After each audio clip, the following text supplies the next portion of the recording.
Good morning. My name is Alicia Newell, and I have the privilege of serving as the Assistant Vice President for Student Affairs here at Wichita State University. One of my roles is to oversee our care team and working with our faculty, staff, and students to ensure that we provide wraparound services for students to ensure not only that they feel safe, but most importantly, supported while they're here at Wichita State. And so, a new initiative that we began last year is called Shocker Strong. And within Shocker Strong, we've rolled out a new series this year, which hopefully all of you are participating in, where we're asking students to engage in various modules throughout the semester to help build resiliency, connectedness, and to really help restore just general overall mental and emotional health and well-being.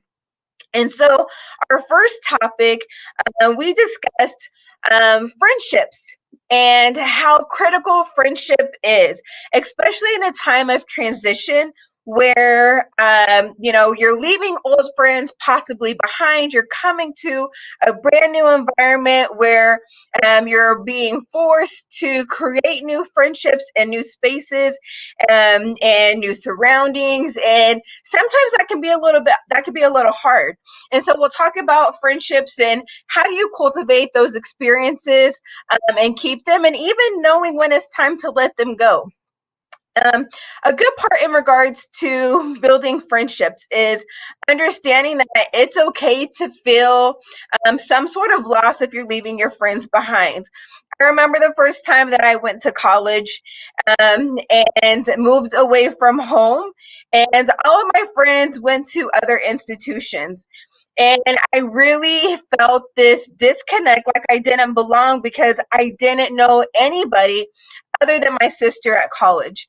And so I was the type of student who went to class, went to work, and then I went home. And I absolutely hated my experience. I hated my experience because I felt like, this isn't what the hype and everything that I heard that college was supposed to be. It was supposed to be this exciting and thrilling time and opportunity. And here I am going away from home for the first time. I'm going to class, I'm going to work, but then I would just go home. And so it wasn't until a mentor had said, Alicia, you really need to try to get involved on campus. You need to find new friends. And it didn't mean that I had to forget about my old friends. It just meant that I needed to find opportunities to engage with people where I was at. And so I always looked forward to going home for holidays because I knew I was going to be able to connect with my old friends from high school. But when I was at school, I really needed something. And part of me really felt guilty of creating new friendships because I almost felt like I was leaving my old ones behind. And so I ended up joining a student organization. And within the organization, I kind of found my family, my home away from home, people who were I could relate to, that I was able to have new experiences with, and really get that full college experience. And so, where one semester I was extremely homesick, I was not wanting, to leave my room because I thought, oh, I kind of felt into a state of depression. There was a lot of anxiety of having to meet new people. To going to a meeting with my sister and meeting new people and making friends where I was never home then. And so, I really encourage you during this new phase of life, is to take the first step. And taking the first step is often the most scariest. And I will say it's scariest because you don't know what you're going to be greeted with. Are the people going to welcome you? Are they going to be excited that, hey, we have a new person here. A lot of times, I've been with the university for 17 years, and our student organizations, we have over roughly 300, and our student organizations are so excited to greet and welcome new faces and people into organizations, because ultimately it's new members who keep our membership growing and going. And so don't be afraid to take that first step. Also, don't be afraid to take the first step in trying something new and knowing that it's okay for you not to like it. I remember joining an organization and everyone said, this is the greatest organization on campus. And so I went and I checked it out, and I wanted to know what's all the hype about. And then when I got there, it was not for me. And so part of me was like, do I tell them? And I didn't. I just chose not to go back. And that's okay. And so know that you have options, you have choices, and it doesn't have to be a student organization. If you are someone who loves to play sports, you can always go and play intramural sports with our campus recreation center on campus. If you are more, academic focused and you really don't have time for a lot of engagement, try building study groups with your classmates. There's all kinds of other things. There's individual campus events on campus. And so our student involvement, their office and our Office of Diversity and Inclusion, there's tons of offices on campus that provide weekly programming. Journey out on your own and attend one of the campus events. You could always check out what's going on around campus by visiting wichita.edu/calendar. And there will be a list of everything that's going on campus, which is great, because I like to think that there's always something for everyone. And if not, then you have an opportunity to create that within our student involvement office. The other thing is trying to get outside of your comfort zone and knowing how easy it is to stay isolated. Yes, we're in a pandemic. Yes, we want individuals to practice social distancing. We want you to stay safe, but also we want you to continue on, and knowing that life does carry on, but we just now have to do that in a safer and different manner. And so if you are studying, try to study outside of your room.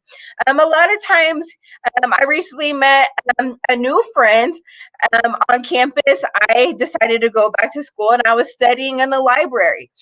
And I didn't realize that this was another graduate student, and we had similar interest in research.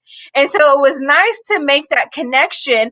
And had I not decided to go and study in the library, we may never have had that connection. And so try to find new spots to study. If all of your classes are online this semester, you can still come to campus. Come to campus and study. You can go to the library. There's study rooms available in the Radigan Student Center. There's also classrooms that we can open up for students to study in and have small group study sessions. Find ways to connect with other individuals and really to maximize the opportunity to go the distance. The other thing is little things, right? How many of you enjoy Starbucks? Go grab some coffee and go study somewhere. It's nice just to be able to have those similar goals and values and connecting with other individuals within the same major and within the same class, to really help you feel connected and included here at the institution. Some of the things in regards to making new friends is knowing that there's always ups and downs in friendships. And I'm going to say that again. There's ups and downs in friendships, right? There's friendships that we have that we treasure, that we love. And there's other friendships that I think some have experienced that are toxic and unhealthy. And so knowing that you have the opportunity to choose who you invest your time with. I often tell our students that if the people you are surrounded with are not helping to grow you, then it's time to cut them loose. And when I say grow you, it doesn't mean that they have to be, intellectually constantly engaging, but it's someone who's there not only in the fun and good times, but also in the bad times. And so when life isn't so kind, is it someone who's going to go the distance for you, check in on you if you don't call, and really make sure that you have someone who is there for you um, in good and bad times. Not all friendships, relationships are good ships. And knowing that at any given time, you have the chance and opportunity to cut those out if they are no longer feeding your soul or your purpose. I think the hardest time when I was a first year student in college was realizing that some of the people that I depended most on in life were ones that were constantly bringing me anxiety um, and really just feel negative feelings because they made me feel so guilty that I made a different choice. And my choice was to go away and do something different while they were doing, their thing. And it kind of felt like, I wasn't allowed to continue my own journey. Because the expectation was that we were going to do it together the entire lives, and in reality, that's not true. When you go off to college, a lot of times you will find that the friends that you left behind, you will grow further and further apart. And when you're in college, this is where you are finding out who you are, the type of person you want to be, and you begin to cultivate that by creating new experiences and putting new people in your life that are going to support you, and also have more commonalities with now because you're shifting to a new person. And so the same Alicia that I was when I was 18 was very different from the Alicia when, I was 21, 22, 23, now at the ripe old age of 40. Um, I could tell you that I have actually two friends that I stay connected with from high school. And that's it. From college, I have, a handful. And so, but as you continue to grow, your friendship groups will also change and grow with you. And so knowing I have this mantra of I have my friends, I have my associates, and I have my acquaintances. And people often laugh and say, how can you classify what people are? And I often say, my friends are people who, if I don't call them, they're calling me to check on me. These are true friends that if something's going on or if I say something, they're going to know the difference in my behavior, my mood. And those are my core friends. And so not everybody makes it in my friend circle. And so I choose to keep my friend circle, and I don't use that term widely. My associates are people that I go out with and I have fun, and it's a great time, but there's not a lot of depth in the conversation. They may not know my passions. They may not know the things that trigger me. They may not know the personal depths of things that set my soul and my on fire, and that just things that excite me, right? Then my associates are people that I know that I've met either through activities or parties or whatever it may be, where I see them and it's like, hey, and that's about it, right? And so there's different types. People have different stages. Do what's best for you. Throughout the week, and just kind of shifting, we will be posting various modules every week. that's going to talk about something different. And whether it's, friendships, how to cultivate them at any time, if you have any questions, you can always contact myself. You can contact us through the Chakra Strong Resiliency Program. Go online to wichita.edu/Chakra Strong. There's various ways. And through this, knowing that we're here to help guide you through that process, but more importantly, just take time to listen to some of these conversations and reflect and think, how does this impact me and what I'm doing? Is there any truth in things that I need to change within myself? A lot of times, when I was in college, people would say, oh, but you this, oh, but you that. And I would often get really frustrated with some of my friends. And it wasn't until I took time to kind of step back and reflect and think, man, there is some truth to that. Knowing that, when you have friends, actively listening is a big part of the process. Being able to take constructive criticism is an important process. Being able to keep someone's secrets is a part of the process, right? But more importantly, an important part of the process is if someone tells you something that is, you think that they could be a danger to themselves or to someone else, do not keep that a secret. You are helping them by helping to report. And so if you go to wichita.edu/care, and again, that's wichita.edu/care, this will provide a form for you to send us a form that will tell us, hey, my friend's not doing okay and I'm worried about them. It'll provide us an opportunity to check in on them and to get them connected with the resources they need to be successful. And so being a friend sometimes is really hard when you're the one who has to make the decision to let somebody know that they're not okay. And knowing that they might get a little angry or upset with you because they may not want anybody to know. But that's okay. If we are helping to get people the help and care that they need, that is the ultimate sacrifice that friends can do, is to go out of their way to ensure that others are safe and that we're getting them the help that they need.